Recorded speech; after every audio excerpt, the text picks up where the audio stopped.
یہ تصور ہر مسلمان کے ذہن میں ہے، اس کی وجہ سے وہ کبھی مایوس نہیں ہوتا۔ اور ناظرین، مفتی سلمان اظہری صاحب کا یہ کلپ ایک بار آپ ضرور سنیں، انشاءاللہ تبارک و تعالی ایمان تازہ ہو جائے گا۔ اللہ تعالیٰ نے انسان کو بنایا ہے اور انسان بھولتا بار بار ہے اور خطائیں بھی بار بار کرتا ہے۔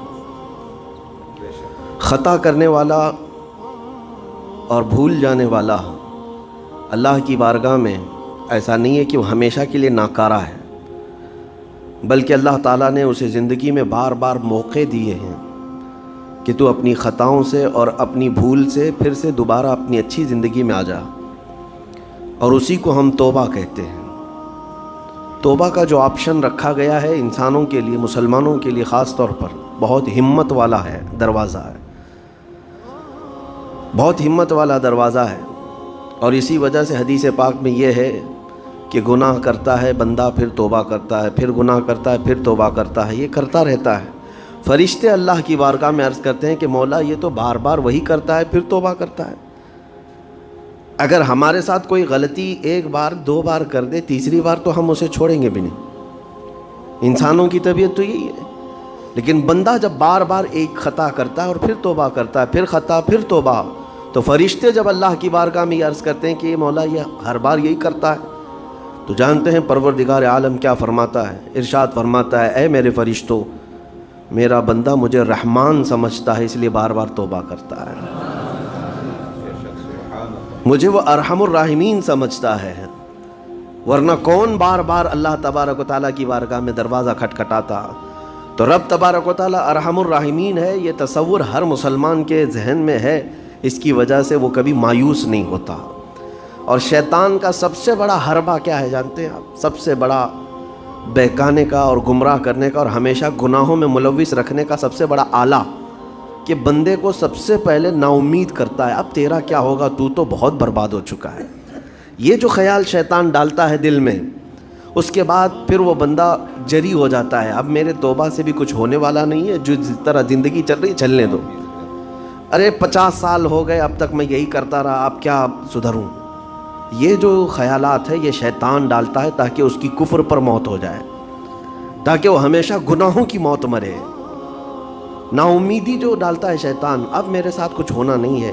نہیں میرے عزیزو، رحمت عالم صلی اللہ تعالیٰ علیہ وسلم کی بارگاہ میں کیسے کیسے لوگ آئے اور ارحم الراحمین نے ان کی توبہ قبول کی۔ آپ کو ایک بات میں بتاؤں، سیدنا عمر ابن خطاب رضی اللہ تعالیٰ عنہ کا دور ہے۔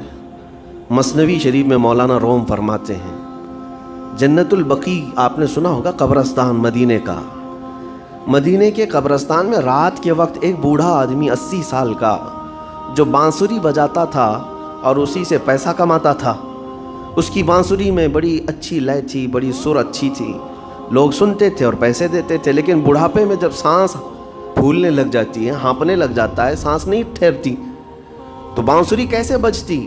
اس کی لے ٹوٹ جاتی، لہجے بدل جاتے۔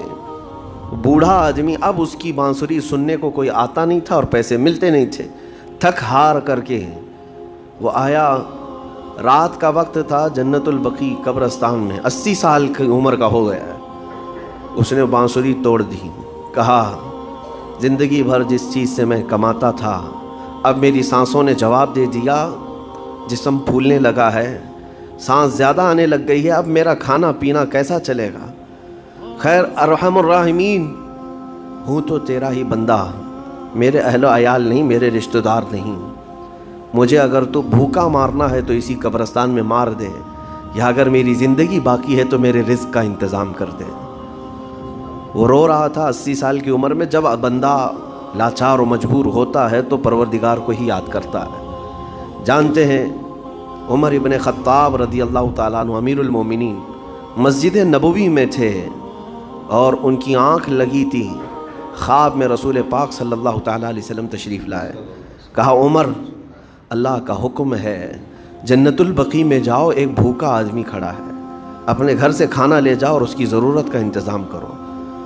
نیند کھلی تو آپ نے دیکھا اللہ کے حبیب صلی اللہ علیہ وسلم کی طرف سے حکم آیا اور رب ذوالجلال کا حکم ہے گھر سے عمدہ کھانا لیا، توشادان لے کر کے، کچھ مال و متاع بھی لے کر قبرستان میں گئے، ڈھونڈا کون ہے یہاں پر، تو دیکھا کہ ایک ہانپتا کانپتا ہوا 80 سال کا بوڑھا روتا ہوا نظر آیا۔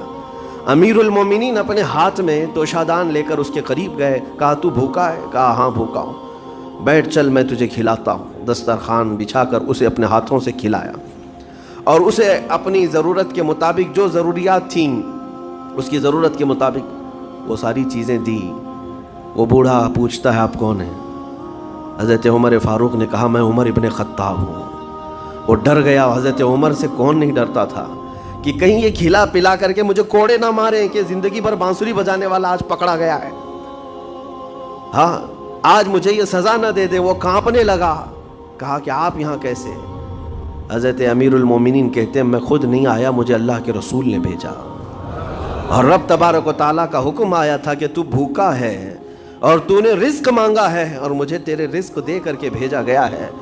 وہ چیخ مار کر کے گر پڑا زمین پر اور رونے لگا، اپنے ہاتھ پھیلا کر کہا سچ فرمایا مولا تو ارحم الراحمین ہے، 80 سال تجھ سے دور بھاگتا رہا، ایک بار کیا تجھے میں نے پکارا، تو نے وقت کی امیر المومنین کو کھانا دے کر بھیج دیا۔ اللہ رب العزت کی بارگاہ میں نا امیدی اور مایوسی جو شیطان لاتا ہے اس سے بندے بھٹک جاتے ہیں، بہک جاتے ہیں، انہیں توبہ کی توفیق بھی نہیں ملتی۔ اسی لیے میرا مولا فرماتا انا عند ظنی عبدی بی، رب تعالیٰ فرماتا میرا بندہ میرے بارے میں جیسا گمان کرتا ہے میں اس کے ساتھ ویسا سلوک کرتا ہوں۔ تم کیا گمان کرتے ہو؟ وہ سخت پکڑ کرے گا، ابھی مار ڈالے گا۔ وہ غفار ہے، قہار ہے، جبار ہے، لیکن ساتھ میں وہ ستار بھی ہے، وہ رحمان بھی ہے، رحیم بھی ہے۔ اگر رب تبارک و تعالیٰ ہر چیز پر پکڑ کرتا تو ہمارا تو جینا ہی نہیں تھا، یہاں پر اتنے گناہ ہو چکے۔ اور وہ رب تعالیٰ فرماتا وسعت رحمتی کل شیء، میری رحمت نے ہر چیز کو گھیر رکھا ہے۔ اللہ رب العزت بندوں کو معاف کرنے کا اظہار زیادہ فرماتا ہے۔ اور جانتے ہیں آپ گناہ جب عام ہوتے ہیں، میں آپ کو اپنے گھر کی بات بتا دوں، میرے گھر میں آپ 4 دن کے مہمان بن کر کے آئے ہیں، کبھی میری کھڑکی توڑ رہے ہیں، کبھی دروازہ توڑ رہے ہیں، کبھی ہمارے گھر کے برتن پٹک رہے ہیں، کبھی فرشی اکھاڑ رہے ہیں، کب تک برداشت کروں گا؟ آپ کو نکال کر باہر کر دیں گے، مہمان نہیں، یہ بلا ہو گئی ہے، گھر سارا اجاڑ رہا ہے۔ ایک چیز پر چھوڑ دیا جائے، 2 چیز پر چھوڑ دیا جائے، یہ انسانوں کی فطرت ہے، انسانوں کی فطرت۔ لیکن رب کائنات اپنی کائنات میں ہم بندوں کو اتارا ہے، ہم نے کیا نہیں بگاڑا، اپنے گناہوں سے اس کی زمین کو لال کر دیا، اس کی نافرمانی سے ہم نے اس کائنات کے رنگ کو بدل دیا، کھلے عام گناہ، ننگا پن، بے حیائی، عیاشی، سب کچھ ہوتا رہا۔ اس کی کائنات ہے، اس کی زمین ہے، اس کی سلطنت ہے۔ اور ان گناہوں کی وجہ سے جانتے ہیں آپ، سمندر اللہ کی بارگاہ میں عرض کرتا ہے کہ مولا تو مجھے اجازت دے دے، میں ایسی طغیانی لاؤں گا کہ یہ سب ہلاک ہو جائیں گے۔ ہوائیں اللہ سے اجازت مانگتی ہیں تو مجھے شدت دے دے، میں اتنا تیز اڑاؤں گی کہ ان کے پرخچے اڑ جائیں۔ لیکن جانتے ہو اللہ کی طرف سے جواب کیا آتا ہے؟ سمندر کو بھی رب تعالیٰ فرماتا ہے، ہواؤں کو بھی کہتا ہے رب تعالیٰ رک جاؤ، میں میرے بندوں کے انتظار میں ہوں، میرے بندوں کی توبہ کے انتظار میں ہوں کہ میرے بندے میرے پاس لوٹ آئیں گے۔ اسی لیے اللہ کے حبیب صلی اللہ تعالیٰ علیہ وسلم ارشاد فرماتے ہیں اللہ تعالیٰ کو سب سے زیادہ خوشی کس بات کی ہوتی ہے جانتے ہیں؟ رب تعالیٰ اپنے بندوں سے کب خوش ہوتا ہے؟ مثال دے کر کے میرے آقا نے فرمایا، مثال دے کر سمجھایا، صحرا میں، ڈیزرٹ میں ریتیلے میدان ہوتے ہیں، اس کا سفر بڑا ڈینجر ہوتا ہے۔ آج بھی ڈیزرٹ ہیں بہت سارے، سہارا ڈیزرٹ کا نام سنا ہوگا آپ نے۔ ہم گئے ہیں 200-250 کلومیٹر تک آپ چلتے رہو گاڑی، نہ ایک درخت نظر آتا ہے، نہ پہاڑ نظر آتا ہے، نہ گھر نظر آتا ہے، کچھ بھی نہیں۔ اس طرف میدان ریت کا اور آسمان لگا ہوا دکھتا ہے، ادھر بھی آسمان، تنہا ہم اکیلے نظر آتے رہتے ہیں۔ صحرا کا جو سفر ہوتا ہے بہت کٹھن ہوتا ہے۔ نبی پاک صلی اللہ تعالیٰ علیہ وسلم مثال دیتے ہوئے ارشاد فرماتے ایک بندہ اپنی اونٹنی لے کر، اس پہ ساز و سامان لے کر کھانے پینے کا صحرا کے سفر پر تھا، اور صحرا میں کھانا پانی بہت مقدار میں لی جاتی ہے کیونکہ کچھ ملتا نہیں، اور جلد سے جلد وہاں سے سفر گزار کر کے آنا۔ ایک بار اگر راستہ بھٹک گیا موت ہو جاتی ہے، وہاں پہ راستہ ملے گا نہیں، جس طرف بھی جاؤ تو لگے گا سیدھا ہی چل رہا ہوں، ڈائریکشن ہی نہیں پتہ ہوتے صحرا میں۔ حضور پاک صلی اللہ علیہ وسلم فرماتے ہیں ایک بندہ صحرا کے سفر میں اپنی اونٹنی کے ساتھ ساز و سامان لے کر سفر پر تھا، بیچ راستے میں اسے نیند آئی، سویا، سو کر کے اٹھا تو دیکھا اس کی اونٹنی ساز و سامان کے ساتھ غائب ہے، صحرا میں، بیچ صحرا میں۔ اب جو سواری تھی وہ غائب ہے، کھانا پانی تھا وہ غائب ہے، کچھ نہیں ہے ساتھ میں۔ گھبرا گیا، پریشان ہوا، اپنی اونٹنی کو ڈھونڈتا ڈھونڈتا تھک گیا، کبھی ادھر کبھی ادھر، کبھی ادھر کبھی ادھر، ہر جگہ کہیں کوئی نشان نظر نہ آئے۔ اور جب سواری نہیں ہے تو اب کئی 100 کلومیٹر کا بغیر کھانے پینے کے کیسے سفر کرتا؟ تھک ہار کر کے دوسرا دن ہو کہ تیسرا دن ہو، ایک جگہ وہ بندہ سو گیا، پھر سے سو گیا، اب راستہ بھی نہیں ملتا۔ سویا تو نیند سے اٹھا جب تو دیکھا اس کی اونٹنی بھی موجود ہے، اس کا ساز و سامان بھی ہے۔ یہ مثال ہے، یہ مثال ہے۔ میرے آقا صلی اللہ علیہ وسلم صحابہ سے اب پوچھتے ہیں، اے میرے صحابہ بتاؤ اس بندے کو جو صحرا میں گمشدہ اونٹنی جس کی مل جائے اسے خوشی کتنی ہوگی؟ صحابہ کہتے ہیں یا رسول اللہ اس کی تو جان میں جان آ گئی ہوگی، کیونکہ وہ جانتے تھے صحرا کا سفر کیا ہوتا ہے۔ کہا سب سے زیادہ اسے خوشی ہوگی کہ اس کا کھویا ہوا سامان مل گیا، کھوئی ہوئی سواری مل گئی۔ میرے آقا صلی اللہ علیہ وسلم فرماتے ہیں گمشدہ اونٹنی کے ملنے پر جیسے اس مسافر کو خوشی ہوئی، اس سے کئی زیادہ بڑھ کر کے رب تعالیٰ کو اس وقت خوشی ہوتی ہے جب ایک گنہگار بندہ واپس توبہ کر کے اس کی بارگاہ میں آتا ہے۔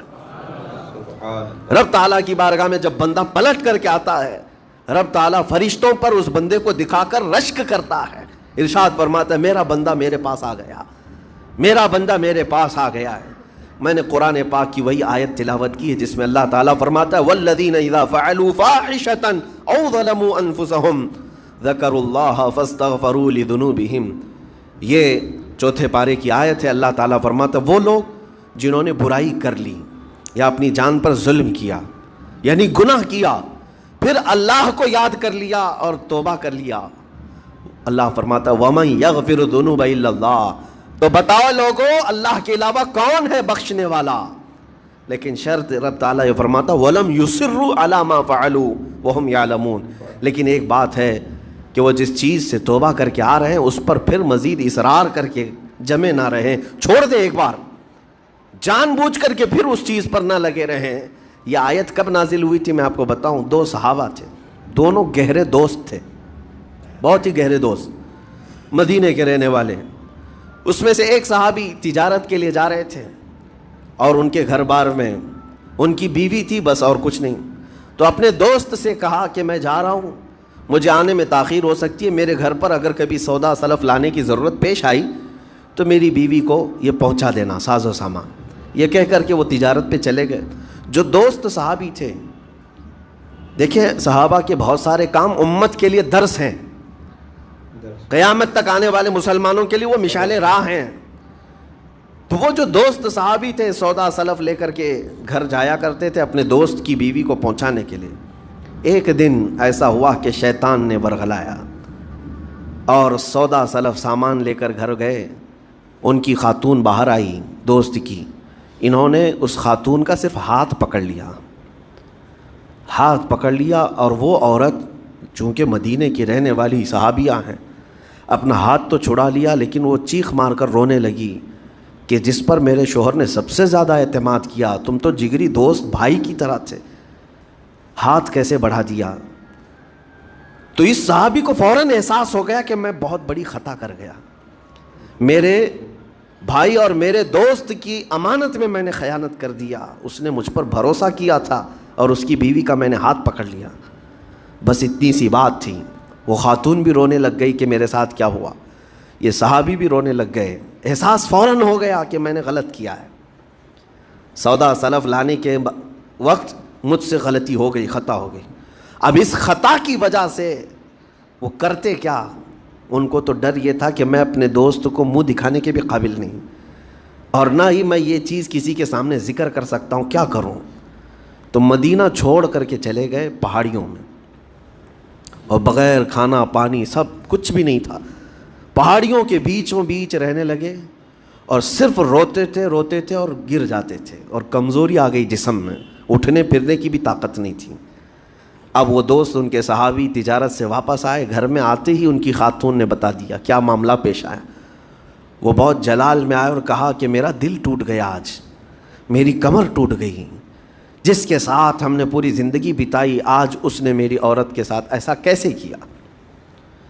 بہرحال انسان ہے، خطا ہوتی ہے، انسان ہے، بھولنا اور خطا کرنا اس کی عادت ہے۔ اب ان کو دل میں تو بہت تکلیف ہوئی، کروں کیا، لیکن وہ صحابی تھے، انہوں نے کہا یہ معاملہ سیدھے حضور پاک کی بارگاہ میں رکھتا ہوں۔ کہا کہ میں سزا دوں گا یا پھر جو ہے ان کے لیے جو قرار واقعی چیز ہوگی وہ دلا کر رہوں گا۔ بارگاہ مصطفیٰ صلی اللہ تعالیٰ علیہ وسلم میں تشریف لائے، عرض کیا کہ آقا ایسا ایسا ہو گیا، میرے معتمد ساتھی نے میرے گھر میں ایسا معاملہ کر دیا۔ نبی پاک صلی اللہ تعالیٰ علیہ وسلم غمگین ہو گئے کہ ان دونوں کے درمیان ایسا کیسے ہو گیا۔ پھر تھوڑی دیر کے بعد رحمت عالم صلی اللہ علیہ وسلم جو غیب داں نبی ہیں، ہر چیز کو جانتے بلکہ اپنے امتیوں کے احوال سے باخبر رسول ہیں، نبی پاک صلی اللہ تعالیٰ علیہ وسلم اپنے اس غریب صحابی کے حالات معلوم کیے۔ پتہ چلا کہ وہ تو گھر بھی چھوڑ دیا، مدینے بھی چھوڑ دیا، پہاڑیوں میں جا کر کے پناہ لے کر کے اکیلا تنہا رہ رہا ہے۔